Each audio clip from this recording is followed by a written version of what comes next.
আজকের এই কেকের ভিডিওটা দেখে দয়া করে আপনারা কেউ আমাকে বকাবাজি করবেন না। তার কারণ আমি আপনাদেরকে একটু পরেই জানিয়ে দিচ্ছি যে কেন আমি এই কথাটা বলেছি।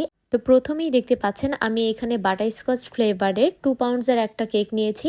আর আজকের এই কেকটা আমার কোনো প্রকার অর্ডারের কেক ছিল না, এটা ছিল আমাদের মাদ্রাসার জন্য আমি এই কেকটা নিয়ে গিয়েছিলাম আর কি, বাচ্চাদেরকে খাওয়ানোর জন্য। তো আলহামদুলিল্লাহ ওদের কাছে অনেক বেশি পছন্দ হয়েছে এই কেকের টেস্টটা। তো আমি মূলত এই কেকটাকে স্কোয়ার শেপে করেছি এই কারণেই যাতে আমাদের কাটতে একটু সুবিধা হয়। যদিও বা দেখা যায় রাউন্ড শেপের কেকগুলো আমার কাটতে তেমন একটা প্রবলেম হয় না, কিন্তু দেখা যায় স্কোয়ার শেপের কেকগুলো একটু সুন্দরভাবে স্লাইস করা যায় আর কি, আমার কাছে যেটা মনে হয়। আর এরপর দেখতেই পাচ্ছেন এখানে আমি হুইপ ক্রিম দিয়ে নিচ্ছি।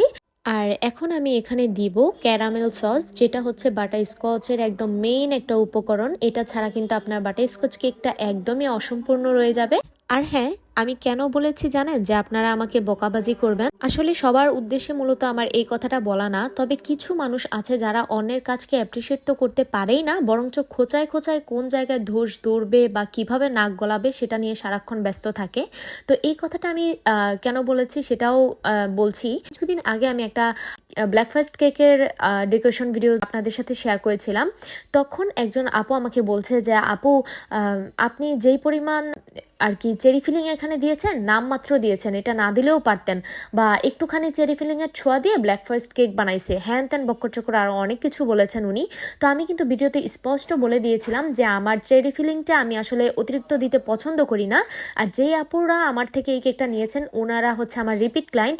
আর আপুরা সবসময় আমার হাতের ঠিক এইভাবে বানানো ব্ল্যাক ফরেস্ট কেকটাই পছন্দ করেন। আর আমরা সবাই জানি যে চেরি ফিলিংয়ের টেস্টটা একটু টক হয়ে থাকে, যে কারণে এটা অতিরিক্ত দিলেও আমাদের ভালো লাগে না। আর আমাদের দেশে চেরি ফিলিংটা কিন্তু আমরা ওইরকমভাবে খেয়েও অভ্যস্ত না, যে কারণে হয়তো বা আমাদের টেস্ট বাডের সাথে তেমনভাবে যায় না, কিন্তু অথেন্টিক ব্যাপারটা ধরে রাখার জন্য আমাদেরকে এটা দিতেই হয়। আর সেই জন্যই মূলত আমি অল্প করে দিয়েছিলাম, তারপরেও আমাকে এত কথা শুনিয়েছে। তো সবার আগে হচ্ছে আমার ক্লায়েন্টের ডিমান্ড বা আমার ক্লায়েন্টের টেস্ট বাডটা আমি বুঝে কাজ করব, তারপরে বাকি সব কিছু দেখা যাবে। আমার কাছে বিষয়টা এরকম। আর এই ভিডিওতে আমি এই কথাটা বলেছি তার কারণ হচ্ছে এখানে আমি ক্যারামেল সসটা আর হচ্ছে পিনাটের যে ফিলিংটা সেটা খুবই কম দিয়েছি, কারণ আমার ফ্যামিলিতে যেহেতু আমার আম্মুর ডায়াবেটিক্স আছে, তো উনি তো একটু হলেও খাবে, মূলত আমার আম্মুর জন্য আমি খুব কম করে এখানে সবকিছু ব্যবহার করেছিলাম। আসলে ব্যাপারটা হচ্ছে যে আমাদের বাসায় আমরা অতিরিক্ত মিষ্টি খাই না, আর দেখা যায় বাটারস্কচ কেকের মিষ্টির পরিমাণটা একটু বেশি হয়, যেহেতু ক্যারামেল সসটা পুরোপুরি চিনি দিয়ে রেডি করতে হয়।